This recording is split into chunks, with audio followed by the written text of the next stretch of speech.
Okay. Bwana,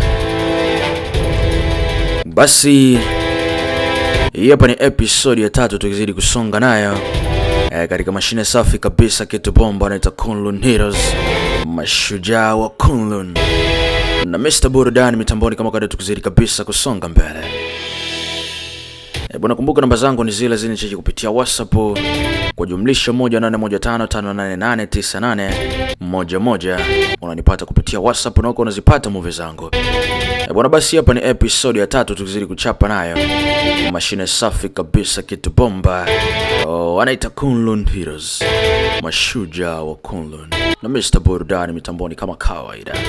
Bwana, basi nisikuchelewesha sana, tukaanza mashine ya kwetu hii hapa, tukaanza episode safi kabisa ya 3. Lakini pia bila kusahau ya kwamba Yusko Studio ipo YouTube.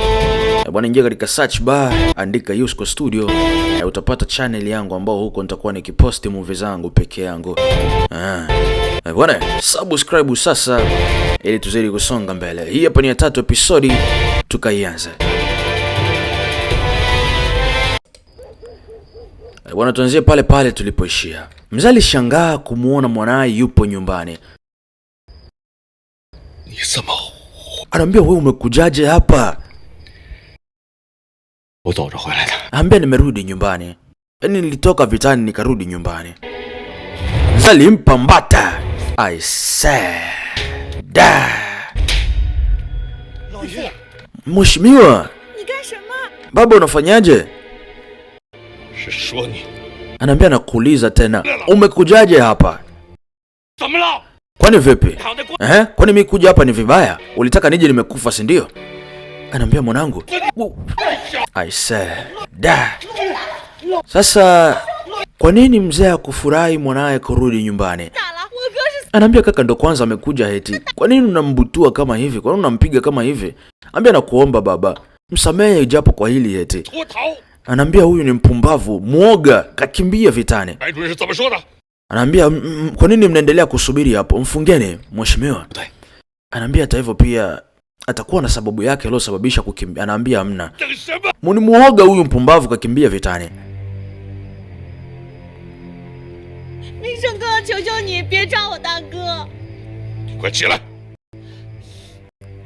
Aisa, da. Ambia mheshimiwa, hivyo pia kaka karudi, ni kwamba itakuwa kuna sababu ambaye yupo nayo, au itakuwa kuna sababu ambayo hipo haswa iliyosababisha yeye kurudi hapa. Anaambia, hamna. Mtu kukimbia vitani kama hivi, hili ni kosa kubwa sana. Anaambia, hii kwanza ni kupinga mila za kijeshi. Anaambia, mimi sio muoga eti. Anambia, hoya Uson, hebu mfunge au muoga mpumbavu alokimbia vitani. Mfunge haraka sana, mpeleke katika kituo cha polisi. Mpeleke katika office ya mheshimiwa An, Mr. An. Anambia, baba, huyu ndo kijana pekee aliyebaki katika familia yetu. Hivyo nategemea kwamba ukimpeleka huko, nani atachukua uangalifu mkubwa dhidi ya familia? Ambia, kumbuka huyu ndo kaka pekee tulobaki naye eti. Kama utafanya hivyo, nini kitaendelea sasa baada ya hapo? Nini kitatokea? Ambia, toka hapa. I say, da. Ambia, mimi siwezi nikawa na mtoto ambaye ni muoga. Yaani unakimbia vitani unarudi nyumbani, wakati mashujaa wenzio wanakufa vitani, unatoka unakuja huku, si ndio? Mtu kama wewe unawezaje kuitwa shujaa? Hata utakapokufa maiti yako au jina lako alifai kuwekwa karibu na mashujaa. Mheshimiwa, vipi? Mbona bado uko hapo? Mfungeni. Anambia, hapana. I say, da. Wewe naye funga. Uson, mfunge. Mheshimiwa. Dogo yeye kama mwanaume ilibidi asogee mbele. Abia, msikilizeni baba, nifungeni. Hapana, mama alikuja. Mheshimiwa, ambia mwanangu ndo amerudi eti. Uwezi ukafanya hivi. Anambia, ndio, inabidi nimpeleke katika ofisi kubwa ya kijeshi. I say, da. Mama alidondosha pesa kusikia kwamba mwanae atapelekwa katika ofisi kubwa ya kijeshi. Nakumbuka akipelekwa huko ni kuuawa, maana alikimbia vitani. Mzee alishangaa kuona mwanamama kuna pesa kaweka hapa. Anambia, yani umeandaa kabisa na pesa za kumsaidia kutoroka, si ndio? Yani kwa nini mnamsapoti? Mheshimiwa anambia, huyu ni mwanangu wa pekee heti alobaki. Kama sitofanya hivi, unafikiri naweza nikafanya kitu chengine kipi kwa mwanangu haswa? Mwanangu, ambia kimbia haraka sana. Ambia kimbia, usikae hapa. Mama, mimi ni mwanao na mimi kama mwanaume itabidi nifanye kile kitu ambacho kinastahiki. Yani itabidi. Ambia nimesema siwezi. Ambia acheni basi, natosha. Mzee ilibidi amsogelee mwanae. I say, anaambia kama mwanaume, mwanaume ambaye umetokea katika familia ya kijeshi, ambao mababu wazee waliopita wote walikuwa wanajeshi na wote walifia vitani. Leo heshima hiyo inakuja kukimbizwa na mtu kama wewe. Yani heshima hiyo inakuja kumalizwa na mtu kama wewe, inakuja kuondolewa na mtu kama wewe, kwa kuwa muoga na kwa kukimbia vitani. Mimi kwangu hiyo naichukuliaje? Au kwangu mimi inawezaje yani kutokea kitu kama hicho? Anambia ndio baba, unachoongea ni sahihi, na mimi kama mtoto wako au mimi kama mwanaume, anambia nitafanya kila kitu ili kuhakikisha kabisa kama makosa yangu yote na ya solve na kila kitu kinaenda sawa.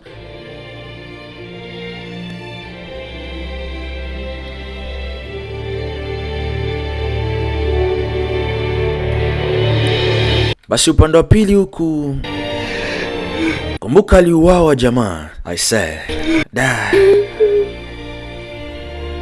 Basi maiti yake ililetwa moja kwa moja nyumbani. Anambia kaka, huyu ni kaka yao. I say, ameuawa, maskini ya Mungu.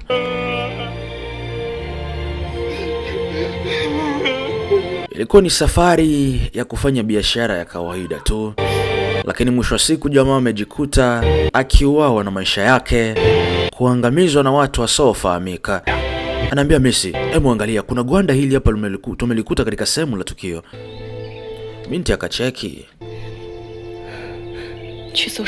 Anaambia itabidi wapigwe msako, itabidi upigwe msako chini ya milima. Watu waliofanya hivyo wapatikana. Anaambia Messi, hebu angalia, kuna jina liko hapa. Anaambia jina liko hapa eti, hebu angalia vizuri. Binti kucheki. Unaambiwa hakuamini. Hakuamini. Anaambia Mozinlei. Mozinlei. Inaonekana kuna story ambayo ipo kati ya watu hawa wawili. Binti alikumbuka.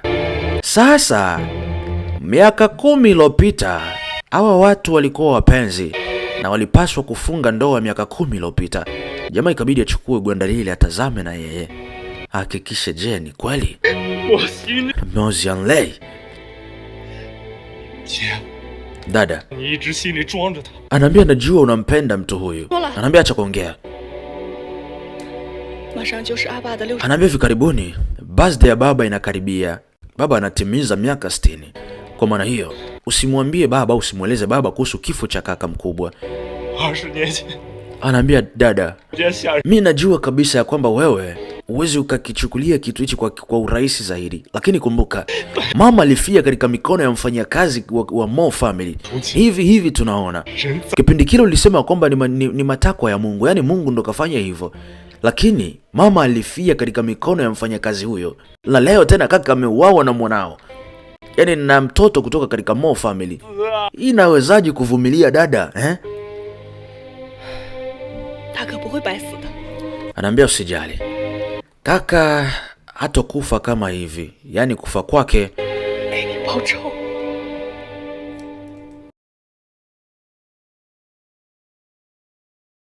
bwana. Basi tuachane na hali, tuje moja kwa moja upande wa pili huko.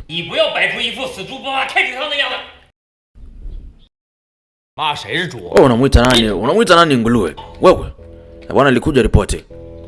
Jamaa alikuja. Sasa huyu ni kamanda ambaye yeye anaongoza vikosi hapa. Anaitwa Kamanda An. alikuja. Anaambia itabidi uzungumze, nini kilikufanya kutoroka vitani? Ulipokea oda kutoka kwa mkuu au vipi? Sasa jamaa akakumbuka. Anambia mheshimiwa, wenzetu wote wamekimbia, eti tumebaki sisi tu peke yetu. Anambia oda kutoka kwa mkuu? Mkuu mwenyewe anakimbia vitani, Oda nitaitoa wapi? Au oda nitapata wapi?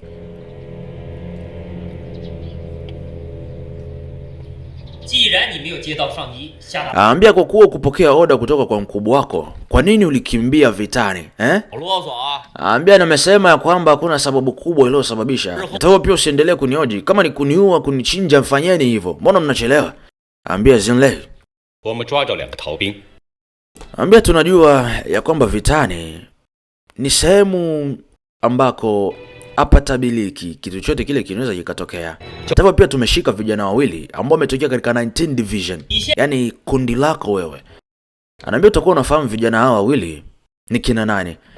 Hebu ongea, vijana hawa wawili ni kina nani na kwa nini na wao pia wakatoroka, Anaambia sijui. Bado unadanganya, si ndio? Nimesema kwamba sijui. Kwa nini mnifosi? Mo Zinlei, anaambia kwa kuwa unakataa kuongea, basi jua kabisa kama majukumu yote utachukua wewe. Lakini kama utaongea na kuotaja majina haya, anaambia anaambia vitani. Hata hivyo pia sasa hivi tuko hapa eti tuko hai, wenzetu wote wamefariki, tumebaki sisi watatu kaka. Fikiria kuhusu hili. Anaambia ndugu wao wawili wamenisaidia kutoka katika kifo mpaka leo. Anaambia kwa mwanae siwezi nikawasaliti na kuyataja majina yao mbele yenu. Na hichi sio kitu ambacho hata wewe unaweza ukafanya, si ndio? Bwana, basi upande wa pili huku jamaa zako walikuwa wakikimbizwa na Wajapsi msituni. Bwana, sasa kumbuka hawa wawili jamaa wanavyofikiria wao ndio wamekamatwa, lakini kumbe hao jamaa wako huku wanakimbizwa msituni, ambao ni mkuku na Wajapani wanawafuata kwa nyuma. Aisee,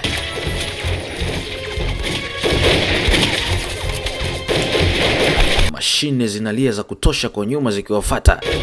Mbona majamaa wajue atafanya kitu gani? Waliingia mpaka kwenye maji. Anaambia bado tu unaendelea kuwa kichasi, ndio? Bado unaendelea kuwa mtukutu. Nakwambia kwamba inabidi wataje watu hao ile. Wewe nimesema kwamba siwezi nikataja ndugu zangu walionisaidia maisha yangu. Wana ni fosi, Hata hivyo pia wale ni ndugu zangu heti. Yaani sio watu tu pekee. Mheshimiwa, mpumbavu Mo Zinlei ni mtukutu sana. Kama tukiendelea kama hivi, hii itakuwa ni mbaya sana. Itabidi tumuue haraka iwezekanavyo.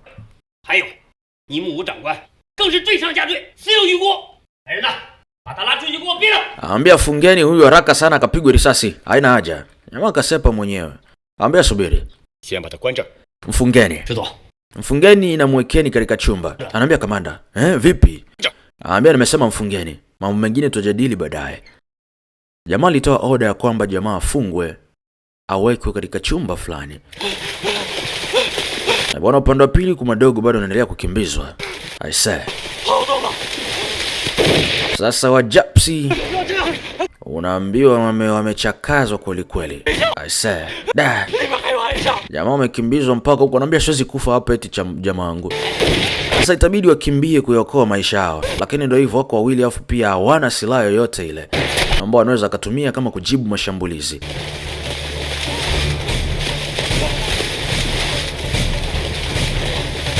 Aisee.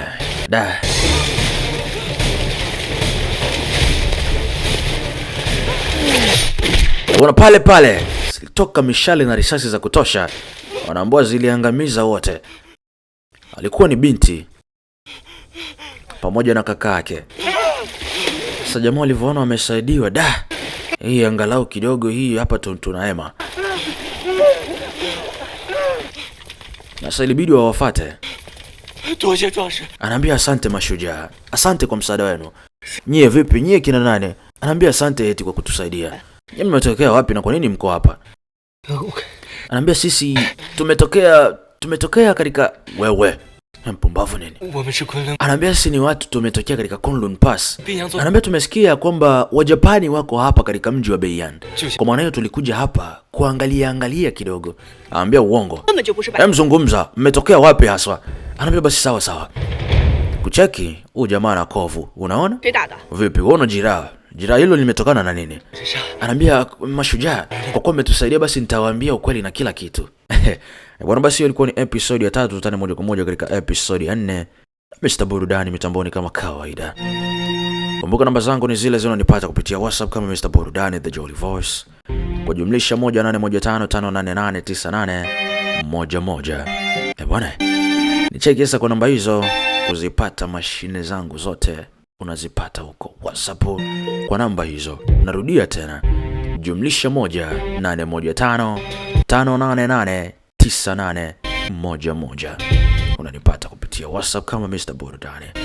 Bwana, ulikuwa ni ya 3 episode. Utane moja kwa moja katika episode ya 4. Na mimi sina budi dhidi ya kusema bye bye, tukutane huko.